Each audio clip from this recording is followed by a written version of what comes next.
अस्सलाम वालेकुम स्टूडेंट्स। यहाँ पे हमारे पास 5 क्लास का पेज नंबर 62 है मैथ्स का। लास्ट लेक्चर में हमने क्वेश्चन नंबर 1 किया। अब यहाँ पे हमारे पास है question number 2। Convert the common fractions into decimals. Common fractions को हमने डेसिमल्स में कन्वर्ट करना। जिस तरह से आपने इस क्वेश्चन में फ्रैक्शंस को डेसिमल्स में कन्वर्ट किया, सेम उसी मेथड से हम इन फ्रैक्शंस को भी डेसिमल में कन्वर्ट करेंगे। तो यहाँ पे हमारे पास इसका फर्स्ट पार्ट है 3 × 1/2। इनको पहले मल्टीप्लाई करेंगे और दैन हम इसको कन्वर्ट करेंगे। क्वेश्चन नंबर 2 उसका ए पार्ट है हमारे पास 3 1 × 2। इसको हम सिंपली क्या करेंगे, डेसिमल में किस टाइम से कन्वर्ट करेंगे। 1/2 को भी हम डिवाइड करके सिंपली इसको डेसिमल में कन्वर्ट कर सकते हैं, या हम इसको इसके साथ मल्टीप्लाई करके इसको प्लस करके। वो मेथड थोड़ा लेंथी होगा और आपकी बुक्स में आपने लास्ट टाइम जो मेथड पढ़ा था वो इसी तरह से सिंपल इसको डिवाइड करें। 1/2 को जब हम डिवाइड करते हैं, अब ये 1 हमारे पास 2 से छोटा है, तो हमने क्या करना है, जो अब हमारे पास वैल्यू जो वो छोटी होती है अंदर, तो हम क्या करते हैं, पॉइंट लगाते हैं और फिर हम इसका नीचे 0 उतार लेते हैं। अब ये 10 जो वो 2 से बढ़ा गया। अब हमने देखना है कि 2 के टेबल में 10 आता है, तो 2 का टेबल कहाँ तक पढ़ें, तो हमारे पास 10 आएगा। 2 5 से 10, तो यहाँ पर हमने क्या किया, 5 लिखा और यहाँ पर 10 में से 10 माइनस किया, तो हमारे पास क्या बचा, 0।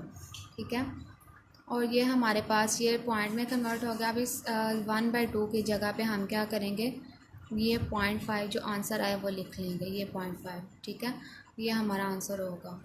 इसी तरह से इसके बाकी पार्ट्स है। 1/10 इसको डिवाइड करें तो डेसिमल में कन्वर्ट हो जाएगा। इसी तरह से 2 × 1/10 है, तो 1/10 को डिवाइड करेंगे, उसका जो आंसर आएगा उसको आप 2 के साथ पॉइंट में लिख देंगे। नेक्स्ट क्वेश्चन नंबर 3 हमारे पास change into common fractions. Common fractions में हमने इनका कन्वर्ट करना है। क्वेश्चन नंबर 3 फर्स्ट है हमारे पास 10.01 कॉमन फ्रैक्शंस में। अभी हमें डेसिमल में दिया हुआ है, तो इसको हमने कॉमन फ्रैक्शंस में कन्वर्ट करना। तो आपको पता है कि जहाँ पे पॉइंट हो, पॉइंट को ख़त्म करके हम उसकी जगह पे 1 लगा लेते हैं और बाकी जितने डिजिट्स होते हैं उनकी जगह पे 0 लग जाता है। तो ये हमारे पास कॉमन फ्रैक्शन में कन्वर्ट हो गया और यही हमारा आंसर है। बाकी इसके दोनों पार्ट्स भी इसी तरह से सेम होंगे। नेक्स्ट है हमारे पास राइट एज डेसिमल्स। इसको भी आपने डेसिमल्स में कन्वर्ट करना है। जिस तरह से आपने यहाँ पर डेसिमल्स में कन्वर्ट किया, इसी तरह से आपने क्वेश्चन नंबर 4 को भी सेम इसी तरह से करना है। 2 × 5/1000 है, तो 5/1000 को डिवाइड करेंगे, जो आंसर आएगा वो आप उसको 2 के साथ लिख देंगे। ये एक पार्ट मैं इसका करवा देती हूँ।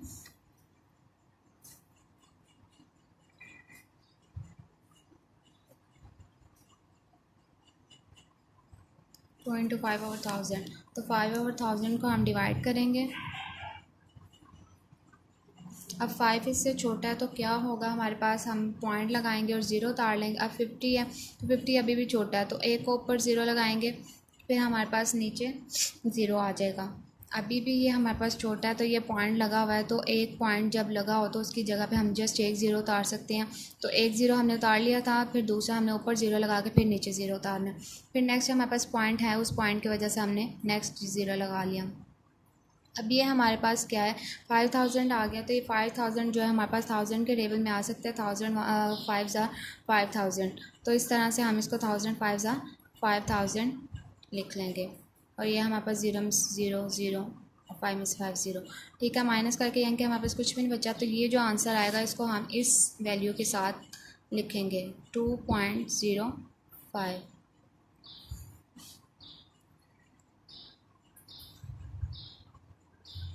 ठीक है, तो यहाँ पे हमारे पास ये इसका आंसर होगा क्वेश्चन नंबर 4 का। नेक्स्ट है हमारे पास write the place value of the circle digit. जिस वैल्यू को उन्होंने सर्कल किया उसके आपने प्लेस वैल्यू निकालनी है। तो प्लेस वैल्यू निकालने का ये मेथड है कि आपने जिस को सर्कल किया हुआ है उसको एज इट इज़ लिखेंगे और उसके बाद जितने भी डिजिट्स होते हैं उनकी जगह पे हम 0 लिख देते हैं। तो यहाँ पे हमारे पास क्वेश्चन नंबर 5 का फर्स्ट पार्ट है 93.061। ये हमारे पास क्वेश्चन है। इसमें हम क्या करेंगे, ये जो हमारे पास जिसको सर्कल किया हुआ उसको एज इट इज़ लिखा और उसके बाद जो हमारे पास है उनकी जगह पे हमने 3 डिजिट से तो 3 0 लगा लिए। इसको हम सिंपली 3 भी लिख सकते हैं, क्योंकि पॉइंट के बाद जो 0 होते हैं उनकी कोई वैल्यू नहीं होती। इसको सिंपली 3 भी लिख सकते हैं। नेक्स्ट है हमारे पास question number 6, start the following fractions as decimals. इन फ्रैक्शंस को आपने डेसिमल्स में कन्वर्ट करना है by changing denominators into multiples of 10, और इसके जो हमारे पास डिनोमिनेटर्स हैं इनको मल्टीपल्स ऑफ 10 में कन्वर्ट करना है और देन आपने इसको डेसिमल्स में कन्वर्ट कर देना इन फ्रैक्शंस को।